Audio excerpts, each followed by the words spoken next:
Welcome to Future Ready Live, where we talk about topics that will help CPAs, CGMAs, finance and accounting pros prepare for change and transformation. I'm your host, Tom Hood, the EVP of Business Engagement and Growth at the AICPA SEMA, the largest global body of professional certified accountants in the world. Today, we're going to be talking about the youngest chartered management accountant, chartered global management accountant, CGMA, in the world. Joining me is Grace Bayton, CGMA. So, Grace, tell us, the BBC did a story on you that what caught my attention to this, and obviously you're in the UK. Give us this career journey. Tell us your background and give us your bio. So it all started when I was only 17. So I was in school. I was doing my A levels, as we call them in the UK at the time. And I was thinking, I'm really enjoying maths. I maybe want to go to university, but I'm not really sure. And I was looking at kind of all these different options and careers that, I could use maths for. So I thought, okay, what about being an accountant? I did some research and saw, right, you can go and do a degree and then you can study to be a chartered accountant after that.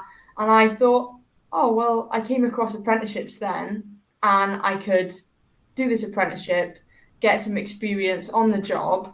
And at the time, when I started my apprenticeship, I actually started off with AAT before I went to SEMA, and that was all funded by the Welsh Government. So I thought, well, I'm not really enjoying school at the minute. I really want to start working, start making some money and gain some more independence. I wanted to buy my first car, all those kind of things.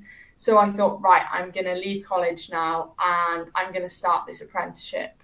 And, a lot of my family and friends were like, oh, are you sure? Because I'd done quite well in school and they thought, that I could have gone to maybe Oxford or Cambridge and studied this and that. But I really wanted to work.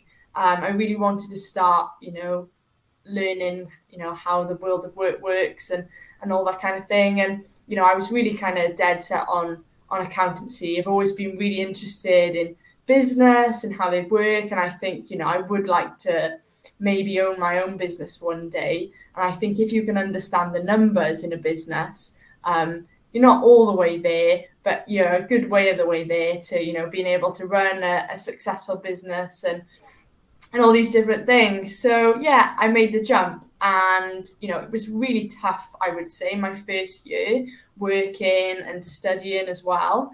But after that, there's been so many opportunities that have opened up to me. I kind of sold my first house now, which I bought off my first year's pay. So I'd saved up all of the money that I earned in the first year of my employment. And then I put that money down as a deposit on my first house. And I've since sold that house now. And, I'm sitting here talking to you today in a new house that I've bought. But without my apprenticeship, I wouldn't have been able to do that. That's so cool. All right, so where are you sitting today? Where is home for you, and what are you doing for your career at this moment? So at the minute, I'm talking to you from the Welsh Valleys, so specifically Newbridge. So within the UK, there's, many people don't know, there's a couple of countries. So there's England, Wales, Scotland, and Northern Ireland. So I live in Wales. And it's very kind of mountainous, very green. And I kind of grew up in a place called Abertillery, which is about 5 miles or so from here. So I've stayed at home and I really really love Wales, in all honesty. So at the minute, I'm working for the Institute of Physics Publishing as a management accountant for them. Which is a kind of great role I got just before I qualified, actually. And I do the accounts for a section of the business with around about 20 million. So really enjoying that. But I think, looking at the future, I would like to own something of my own, maybe a practice or trying to think of an idea and launch a product or something along those lines. And I'm quite lucky at the minute. There's a lot of kind of funding and development funding for different businesses. So if I can find something, find my niche and what I like to do, there's plenty of kind of opportunity here for me, which is good. Yeah, you could always be a CFO and for some bigger organization, right? There's always, Yeah. yeah, That could be the plan as well. It could be doing something on my own, or at the same time working in industry, being a CFO. There's a couple of different paths that I could go down really, but I really do fancy trying to get that entrepreneur within me out and start something of my own and see where it goes. But yeah, that the future holds endless possibilities, doesn't it? So yeah. we'll see what happens.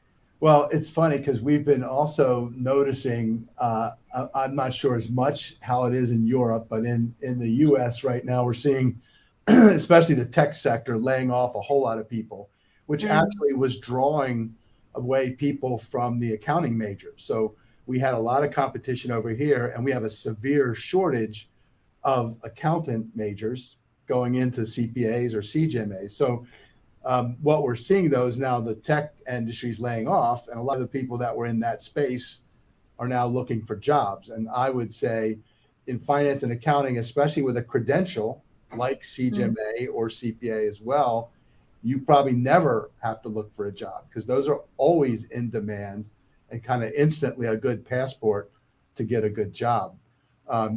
So how old are you now, and how long have you been in this corporate role? So I am 21 now. I turned 21 in December. I actually qualified when I was 20. So I think I'm just about coming up to being with the company for around about 6 months. So yeah, I really love learning new things. It's been great kind of getting to grips with the role and, getting to know more people. But I think definitely, when I was looking on the job market, as soon as you say, I'm qualified, I got that CGMA, designation, there's so many opportunities out there. And even when you've just started studying, you get a few exams under your belt, the opportunities really open up. So when I was, before I came out of my kind of Welsh Government apprenticeship, I sort of had started SEMA and started my exams. And it was at a time when COVID hit, actually. And this is part of the reason for me qualifying so young, is that we couldn't go out anywhere. I couldn't do anything. So I thought, right, I'm going to spend my time studying and I'm going to pass as many exams as I can. And it was great as well that unlike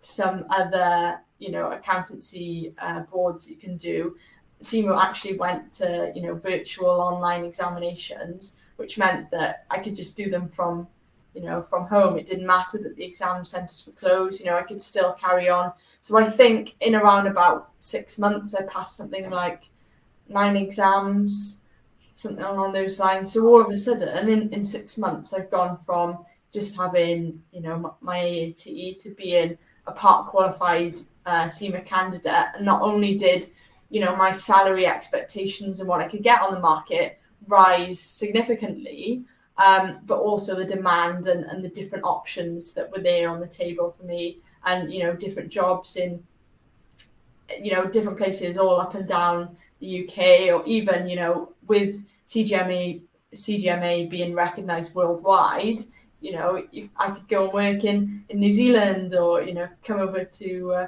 here to the States. Yeah. A lot of demand. We'd have a lot of connections for you if you ever want to do that. So, all right. So tell me about the actual working through the apprenticeship. It's a earn while you learn model, right? So was there mentors in the workplace? How did you do that? And tell me about the exam process. How was the studying and going through the whole CGMA qualification process? for you? Yeah, so, I'm always very honest, and I've got to say, it wasn't easy. It wasn't easy working full time and studying on top of it. And yeah, I did have to sacrifice certain things like, going out with my friends or doing things on the weekends because I knew I had to study. But coming out at the end of it now, fully qualified, every minute that I spent studying was 100% worth it because I've got that designation now. It's recognized worldwide. It makes me, employers want me because of it. So, it was well worth my time and my input. My kind of schedule would be I'd work, let's say, 9 till 5. I'd come home, maybe do some exercise, have some food, and then I'd be studying then for a couple of hours in the evening. But yeah, I worked with some great people along the way, and I kind of, in some instances, whenever I was studying, I'd say, right, here's my SEMA trivia question of the week. You've got to see if you can answer this question, so keep their knowledge up to date almost. So, yeah, but in all honesty, everyone I've worked with is always really supportive of you doing your exams and helping you out. And, I've got to say, it really wasn't easy. But to all those who are studying now or thinking about it, my kind of advice would be, yeah, it's not easy, but stick with it. Don't give up, because one day you'll be thinking, well, I don't know what to do with all my time. I'm not studying anymore. My exams are done. And I did find as the levels went up from, operational to all the way up to strategic, it does get harder, and you have got to spend a lot more time, studying, and things at the start came quite easily to me, and I could read the study materials and I was away, but I did find I had to put a lot more, effort in, and things weren't as easy to understand as you get to the end of the qualification. But that's the reason, it's a professional qualification. It's not going to be easy, but once you've got it, there's so many doors that will open for you. And even if you think, oh, well, I've been an accountant, and you get into an industry that you really like, it might be that you can kind of go and work as something else within that business, or, and you can even work your way up to kind of, CEO, managing director level. Because like I mentioned earlier, if you can understand the finance of a business, you're a long way there to understanding, how the business works, how to keep it afloat, how to generate more revenue. So yeah. And then, so in the BBC article that covered you, they said you're now at this young age, you're sitting in boardroom conversations with senior finance people. Just give me an example of that. How has that been? And just give me a little snippet of what that's like. Yeah, so it's been a huge kind of journey, a huge change for me over the last few years. Was it almost 4 years now? Because I'm 16, I was still in school, still living at home, and look at myself now at 21, and I think, wow, my life has changed so much. But yeah, it is really interesting speaking to those kind of senior people in business. They've always got lots of different questions, and always looking to challenge. And yeah, I am really into the detail of the numbers, I would say, and always like to make sure that, the information that I provide them with is good and accurate. And I know all the answers to all of the questions. I've already kind of played out the conversations in my head. But I love speaking to people, and I think when you join a business, the more you can speak to people and the more you can ask them questions about, what do you do? What are you working on? The more, you can learn. You can't beat that kind of interaction with your colleagues. And, I'm quite nosy in all honesty, and I think it's done me quite well because I found out little bits of information, and then you find out how it links to what you're doing, especially at a more junior level. And then as you rise in seniority, you kind of understand the bigger picture more, and you see the bigger picture of the business and how it all fits in together. So yeah, it has been challenging learning to deal with loads of different individuals in a business, but best thing you can do is talk to people, interact, and find out different snippets of information in there. And connect the dots, right? I love Yeah. what you just said. So you talk about curiosity, right? And then the idea of connecting those dots as you find out more of those things, either Yeah. about the business or about the people, right? The whole relationships. Mm. That's one. Now, tell me how because the CGMA Finance Leadership Program, that core learning is experiential, right? It's all kinds of scenarios and things. Yeah. Talk a little bit about that. How did that help you? Have you seen that applicable on the job that you're doing? Yeah, I think, and this is why I think apprenticeships are kind of so great, is you're not just sat there, with the books learning the theory. You can think, oh, well, I've learned that now. I can apply that to what I'm doing, and it makes sense. Whereas I think it's always really difficult if you were learning something and you've never done it in real life or those kind of things. Or sometimes something can happen in your job and you can think, oh, well, I learned about that, 6 months ago. That must be in my textbook. I better go and dig that out. Yeah. So I just think the two, in parallel are the kind of best combination, really, which you don't necessarily get with a university degree. You're just doing all the learning, especially a kind of accountancy major. Yeah, you learn your stuff, but you don't know how to apply it. And I think as soon as you apply that knowledge, it really consolidates the knowledge in your head. Yeah. And once it's up there, that's it. Right, you got it. You can link to it, and you can call it or go find it in your textbook or in the lessons that you took while you were going through this. That's exactly right. So the reason I'm so excited to have you here is we're piloting a similar program in the United States right now, and it is allowing to bring students in from their junior year in high school, which would be at 16 like that kind of age, into a junior college combined with paid work, and then bring them into that CGMA Finance Leadership Program while they're on the job.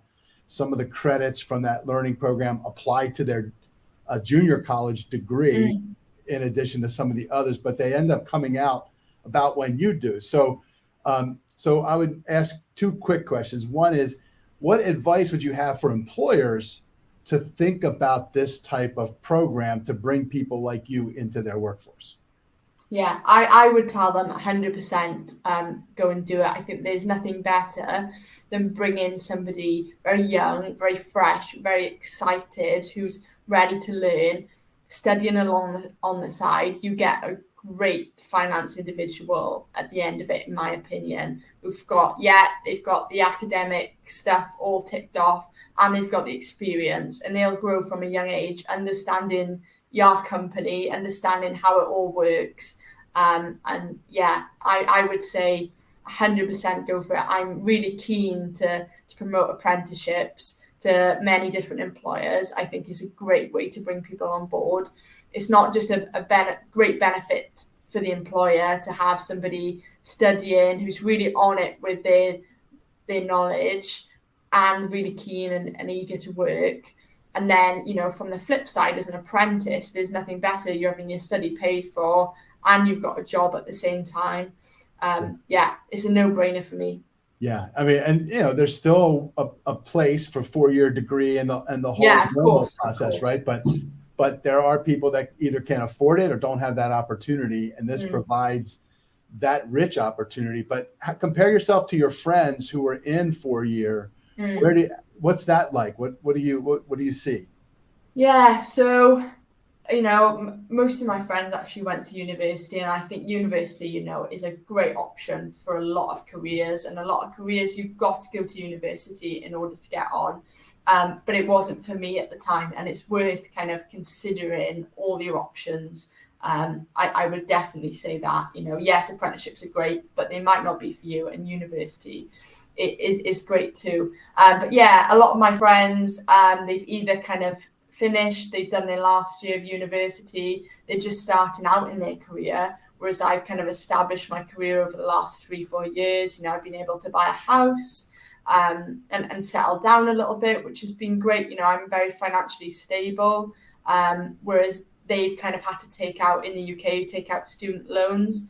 And then once you earn over a certain amount, you pay that back out of your wages every month. I'll never have to do that. Yeah, so, you know, in terms of a financial position, yeah, you know, I'm financially very lucky because I've been working for a number of years now. But yeah, so it does make sense from that perspective. But Yeah. a lot of my friends that have been to university, some have loved it, some haven't. But I do think, you know, once you've got a kind of job at the start while you're studying, you kind of, once you've got that experience, you're guaranteed a job then. You know, experience means a lot. Whereas coming out of university, you're fighting with a lot of people who've got the same degree for the same jobs. And, you know, employers always want experience. So that is one thing I think that, you know, a degree won't give you. You have a couple year head start because of all of that, and no student debt. So if that's for you, that's incredible. And your story is amazing, Grace. I want to thank you so much for coming on here and sharing your story. I took away so much from it, and it's going to be fun to hear what, as everyone's watching this today, watch what they're saying. It's going to be interesting to see that thread. You can follow Grace on LinkedIn at Grace Bayton, Bayton. And I want to thank everyone for joining us. And don't miss our other Future Ready live sessions back here on LinkedIn the first and third Tuesday of every month at noon Eastern in the United States. And we'll see you then. Thank you so much. Thanks, Tom.